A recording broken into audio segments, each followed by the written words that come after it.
This is Scott Becker with the Becker Private Equity and Business Podcast. I'm thrilled today to be joined by a brilliant and outspoken entrepreneur. He's a healthcare entrepreneur and just a fascinating person. We're joined today by Dutch Rojas. Dutch is going to tell us what he's doing, what trends he's focused on. I love his enthusiasm, his intelligence, and his just embracing of entrepreneurialism and capitalism. Dutch, tell us a bit about yourself and where you're most focused today. Well, I have to tell you, this is the greatest introduction I've ever had. That was so generous and so kind. I feel like saying all of those things back to you. You know, you're the reason I met Hayek, and then you were the reason I met Keith Smith. And so those are two very influential people. One, because I'm very involved with overseas missions, building surgery centers for people that don't have anything. I love that. It's a thing that really makes my heart happy. And then Keith Smith really helped me propel price transparency. And so those two things, you were responsible for the introduction of both of those people. So I'm forever grateful. Take a moment there, because those are two brilliant, interesting people. Oh, Andrew they're Hayek phenomenal. and Keith Smith, and Yeah. really interesting, very different people, but both entrepreneurial and brilliant. Take a moment, give us 30 seconds on Keith Smith, then maybe 30 seconds on Andrew Hayek, if you don't mind. Yeah. So Keith Smith's really the father of price transparency. He made it so that not only individuals or consumers could shop and compare prices on an array of healthcare treatments and services, but he also allowed employers to do the first direct contracts. Meaning, you have a plan that's a PPO. He allowed you to build a tier one network on top of that, so you had first dollar coverage. And you know, in the age of high deductibles, that was a big deal. And he kind of exposed price discovery, which for me as a capitalist is the number one thing. It's the number one signal I use to determine the value of a good or service. And so Keith is entirely responsible for starting that movement. I know there were people probably earlier than him, but he took his, I've been to a surgery center many times. He took his surgery center, he took his 214 partners, and he allowed them to do bundled prices, right? Meaning like anesthesia, facility fee, pro fee, and any other DME implant fee, put it together as one price and offer that to the community. He does not accept network rates. He doesn't participate in any carrier rate transactions. And he was the first to do it. He started in 97. I met him around 2008. And one of the first conferences I ever saw him speak at was yours. He was on a Saturday, and he was in the main room at the Swiss Hotel. And I still remember there being like 7 people in the conference room, and I was at the front. And, you know, it was life-changing for me. It was absolutely life-changing for me that someone would introduce these types of ideas into a place where we are largely dominated by third-party payers. Now, Andrew's you had him as a keynote speaker for how many years at Becker's ASC? You know, for a lot of years, and Andrew's a brilliant person, a leader. He's ran a number of companies. He was a senior leader at Optum, led Optum for a while, and then it just does a fascinating amount of investing and interesting things. Just a brilliant person. But tell the audience just a little bit about him. So I first saw him, I think in 2008 or 2009 at the first Becker's conference I ever went to. You introduced me to him, and he was really the first person that took, I'd owned independent ASCs by then. I'd helped develop them, worked with independent physicians around the country. But I think at 2008, I was maybe up to like 27 or 28 ASCs. I'd never been exposed to in fact, before I went to your conference, I didn't even know that it was an industry. Back then, doctors would yell at me and say, I can't believe you're an accountant and a business guy. Why are you building these? And why are you helping doctors extract money from a system when the money needs to go to the health systems? I remember like having conversations with Andrew about doing total joints in an outpatient area. And people were very upset that we would even propose these things or talk about them. He was really the first guy in private equity to understand private equity and use it the right way. He was the first one to partner with Optum. He was kind of a first in so many ways, and he was young. I mean, when I met him, he was in his late 30s, early 40s. He's still, I don't know how old he is now, 52, 54 or something he's a young guy. And he was really the first visionary I met that really changed the landscape. He took SCA from very little to very big very quickly. And he spoke the language of independent physicians. And he truly was a partner to them. And that was always the difference. Like business guys in my world were always like, if you're a business person, then you're anti-physician. And I was like, no, no, no, we don't have to be that way. Like if we want to make the world better and we want to make healthcare better for people, then we're going to have to figure out how to trust each other and work together, right? We'll set up systems of accountability. We'll use great operating agreements and we'll kind of put those together and then we'll do the right things. And Scott was certainly a leader in that. And then of course, One World Surgical. I mean, what a fantastic organization. And then he worked at Optum Ventures. I mean, he's just been a great person to know and watch. And when I tell young people about him, I'm like, look, you're not going to find much information about this guy, but like, find people like him. He is an inspiration and he ought to be followed. Like you want to walk in the footsteps of a great person. He's there and he's super humble. He'll never say, oh yeah, I did all this. Like, he's just not like that. He's like, well, it's really been the great people around me. I mean, he's just such an effective leader. I think the guy's great. We couldn't agree more. And one of the things that you say about him is the people around him is the people that have worked with him for 20 years have followed him from place to place, which I think is always one of the great signs of a great leader. Dutch, tell us what you're most focused on today, because I know you've got sort of some investments, you've got some operations, you've got some businesses. Yes. Where are you most focused today, and what's exciting you today? So two things excite me. Number one is we started a consulting agency for physician-owned hospitals and large private practices. There are so many ideas, right? I went to a small school called Cambridge in the UK. And there's so many business ideas that haven't triculated down to that level, right? What we categorize as the mid-markets, right? You've got very sophisticated strategies within health systems. Certainly PE-backed health systems, you've got very highly sophisticated, but you don't have that level of sophistication down to the level I like, right? The surgery center partners, the large ortho practices, the physician-owned hospital world, you just don't see it. And so one of the things we started working on was we built our very first captive a year ago, March. So we built our first captive to do some property and casualty lines and to help physicians understand that they don't have to pay premiums every year if they understand how captives work and the captive strategies, right? So I started bringing in friends from EY and Accenture and a bunch of other kind of consulting houses and saying to these docs, listen, you're already paying all these fees out of OpEx, right? Let me show you how to turn an expense, right, using some financial engineering into assets. So this is something that really excites me because now we're teaching docs the power of the balance sheet when generally speaking, right, this doesn't go for everyone, they've been focused on just being a pass-through entity, right? Like I made $100,000 this month, I'm going to take it all. And I'm like, hey, if you don't do that, or if you're not fully insured here, right, then what you could do is you can build up this beautiful asset. You can invest with this asset. And then eventually, maybe it's 3 years, 5 years, 7 years, 10 years. I don't know. It's dependent on what strategy you choose. All of this stuff comes out of the investment and you no longer have to pay these expenses, meaning your business flourishes. And so I'm super focused on helping these private practices in the mid-markets and certainly physician-owned hospitals. I saw you this past summer at the physician-owned hospital meeting. I love them because, they're so hungry, their margins are thin, and they're trying to figure out, and in earnest, they generally want to be great physicians and help take care of patients. And so I'm like, maybe I can be that partner, right? So I have a team of 16. I can be the partner to help them. And then the other thing I'm working on, which is super exciting, is the Physicians Capital Fund, or FICAP Fund as we call it. And we're investing in a bunch of small startups, which is largely the space I've been in for 15, 16 years. I'm personally invested in about 36 healthcare startups from an angel investor perspective. Some have done really, really well, as you know, and some have totally bombed. But, when they have great people, I think it's one of the most wonderful recruiting tools I've ever had. I found really good people in these startups, really smart young people that give me a lot of hope. And we take them out and we go, hey, why don't you come work on this new project for us?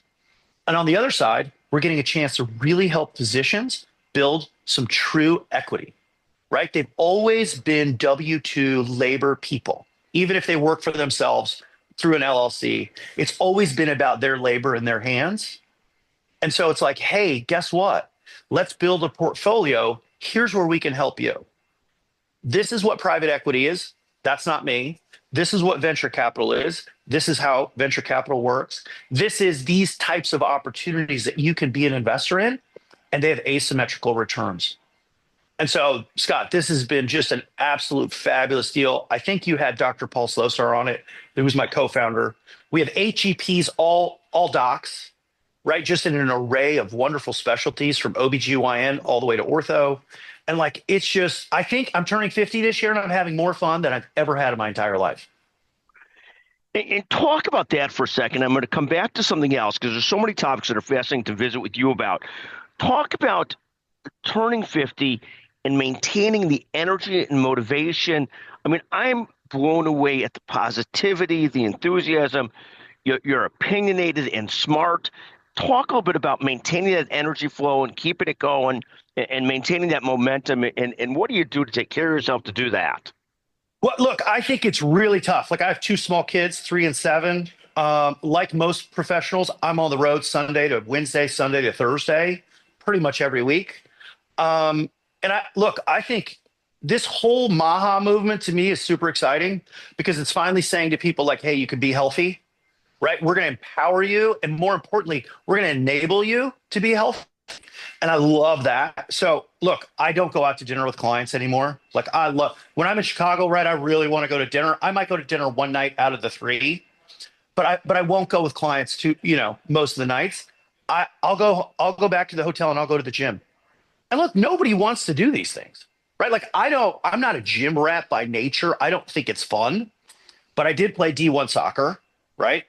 And I did serve in the Marine Corps for 6 years. And so I've got some level of fitness, right? That's pretty important. And I think, man, your body's the temple. God gave it to you. People don't agree, but I do. He created you in his image. He wants you to take care of your body. And so I'm like, hey, let's do it together. Like my kids do it. My wife does it, right? We all do it. And sometimes do I want a hamburger? Do I want, a Philly cheesesteak like I did last night? Like, yeah, of course. But what you really want to do is, I walk every morning. I run every morning. I get up super early. I'm up by 3:30 or so. I go to bed by 9, right? I just want to live the most of life that I can live. And this is how I found to live it. Like keep a really disciplined schedule. Don't eat junk and really try, to laugh a whole bunch and to say thank you. I wake up every morning and because I'm I wouldn't say that I'm the nicest guy by nature, but I've tried to just be positive in the mornings and say, everything I have is a gift. I got to make the most of what I have. And how can I help people today?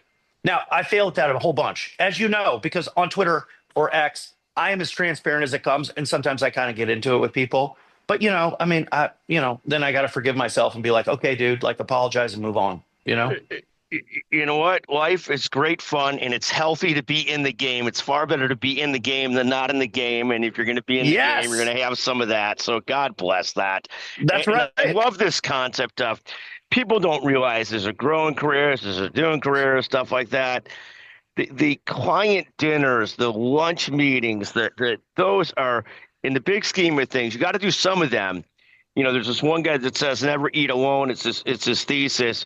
But I think it's a horrible idea for fitness and health. And in the long run, if you want to have a long career, you better keep yourself healthy and move it in the right direction. So I think that is just fantastic. One of the things I'm seeing, like I was in New York 2 weeks ago for, I think, almost 6 days, and seeing a bunch of old friends do it. Like we ran together in the morning, and it's cold. And this group of guys that I've hung out with since the late 90s, we all got together. And, we used to go out for dinner and drinks. And everybody's like, now let's go for a run. Then let's go for coffee. I found it so enjoyable. We told old stories. We laughed. We had a great time. And we were all out doing something, right? Getting that good fresh air, getting your body moving. I think it's super important. And again, I've never seen the joy of fitness and being healthy as much as I have in the last 18 months. Like, I think the United States is really kind of turning the corner and saying, hey, you know what? We really have to take responsibility for ourselves. And we really need to do this for the next generation because not being healthy, we're going to have more chronic issues. Healthcare is going to be more expensive, right? And all of these challenges that you and I talk about pretty regularly. So I'm excited to see people kind of getting in shape and getting to it. Could not agree more. And talk about something else. You've been a huge supporter of physician-owned hospitals. And talk for a second. There's a moratorium on the new ownership of physician hospitals. Give us your thoughts on that. Is that ever changing, or what are your thoughts there? You know, is it ever changing? I mean, wow, that's, my wife asked that December of 2023. I came home from DC on the 18th, and I told her, I said, I don't think this is ever going to get done. I think that's the first time I've never been accused of being a pessimist, right? I'm always the over idealistic optimist, which I'm happy to take that title. But sometimes I don't think it's going to get done. I think that it's going to be really difficult. Look, the lobbyist is powerful, right? And it's entrenched, and it works really hard. Regulatory capture, Bill Gurley did probably the best presentation I've ever seen on that. You can look it up on YouTube. And I think Washington, D.C. has fully embraced regulatory capture. It is a work of government, corporations working together so they don't have to compete. I don't like that. I naturally and instinctively fight back on that. My whole thesis, and this has been my thesis since 1990, summer of 97, when I got into healthcare, is that physicians on an unencumbered basis produce better outcomes. Now, I had a thesis. I didn't have any empirical evidence to prove it. And then as I kept working, probably by 2011 and 2012, I'd read enough about the independent practice of medicine to say, wow, these physicians who operate in a group of 5, a group of 12, a group of 30, why do they have better long-term healthier outcomes on patients than everyone else, right? And so that's what started me on physician-owned hospitals. I think from a macroeconomic perspective, why don't we have more supply? That generally brings prices down, right? There's people that argue that, and I'm like, well, it's not arguable. When you have more of something, you have more competition, right? And so I would think that the federal government, everybody that's on Ways and Means, and certainly at CMS, would say, hey, the ACA 6001 that put this moratorium on existing hospitals and certainly prevents new hospitals, that was really an old communist way of thinking. We're not going to think that way anymore. We need to bring prices down. And it's the evidence is clear. You look at the last 15 years. We haven't seen premiums drop in price. So I'm an advocate of more supply, Scott. I want more insurance companies. People don't like that idea. I want more of everything because I think that's when competition begins. Well, and we really need more physicians and nurses and providers, Yes. and we got to make it as easy as possible for them. My goodness, 100%. if you think we can 100%. solve healthcare with all these technocrats, my God, it's never going to work. We need more doctors and nurses more than anything else. I could not agree with you more on your worldview. Dutch, tell me what you're most excited about this year. What are you most focused on and excited about this year? I follow you. You're always doing fascinating things. Give me the top 1 or 2 things that you're really focused on. I mean, besides the kids and the health, and the family, tell me what else. The number one thing I'm truly focused on is getting independent physicians to compete where they want to compete and where it's important, but to collaborate where they need to collaborate. So here's an example. In Phoenix, we were there last week. I did get to go to the Open, so that was fun. But in Phoenix, we've banded together almost 340 independent physicians and surgeons. And we said to them, listen, why don't you guys start working together? You don't have to be owned by each other, but you got to work together. And this is what I mean. Like, why do each of you have an accountant? Why do each of you do payroll? Why do each of you have 16 lines of P&C that somebody at your office has to negotiate? Why do you have employee benefits that you change every year? Like, why do you have all of these administrative functions that eat up a significant portion of the 2,200 hours you have to expend every year? And so what we were able to do is form a coalition around them, build in a managed services organization, and reduce all of their expenses by about a third. right? And then I go, okay, look, now you got more money to go home. Now you got more retained earnings. Now you have a better chance to compete against the marketplace. And so I think we'll form probably 8 to 10 of these coalitions this year. I'm really trying to help docs understand the fundamentals of insurance, of business, of coverage, risk transfer, and to really get them to understand how this works so they can better compete. No, and that's fantastic. And Dutch, I want to get you back on to talk about some more of the things you're doing. How do you decide when you're investing in a startup? How do you think about that? What makes you excited about a particular startup versus not excited about a startup? How do you think about that? It really, I think early on, it used to be the product. By the way, I'm a terrible investor in startups. I had a chance at Uber. No one, when I was living in San Francisco, no one liked Uber. No one liked Travis. I met him, thought he was fabulous. And then at the end of the day, when I had to write the check, I didn't write it. But like top three mistakes I've ever made in investing. So maybe I'm not the best. But I will say this, for me, it's always the founders. I never do a solo founder, always do two co-founders at least, if not three. And I find that if their hearts are good, it's completely subjective. And they're going after the right things, then I'm in. Right? Just because it's a really good business idea, that doesn't make it exciting for me. I'm the guy that wants to see a deck that talks about like who the kids are. I mean, because a lot of them are, 23, 25, 27. They've really just kind of had a first job and they're trying to kind of figure it out. And I'm interested in the talent because what happens is generally the first one or second one don't work, but the third and fourth ones work out really well.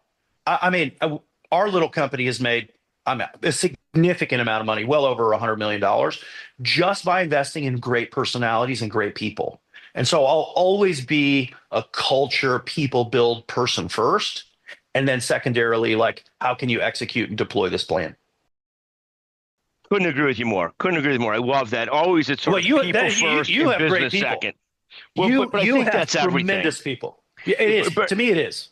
Yeah, I think it's literally everything. I'm always a believer. There are a billion ideas. There's no perfect idea. I mean, there may be people like Travis and Uber that came up with something that was so far ahead of the game, or Elon and Tesla, or whatever it is. But there's very few of that, at least in the mid market that I live in and work in. And so you're always betting on great leaders, great people, and hoping they'll figure it out versus a specific product. I could not agree with you more. Dutch, it is absolutely just a great pleasure to visit with you. I'd love to have you back on to talk about advice for founders, advice for leaders. If I can get you back on, I'd love to do it. It's always great to visit with you again. Dutch Rojas, literally one of a kind. Great to visit with you today on the Becker Private Equity and Business Podcast. Thank you so much. Thank you, sir.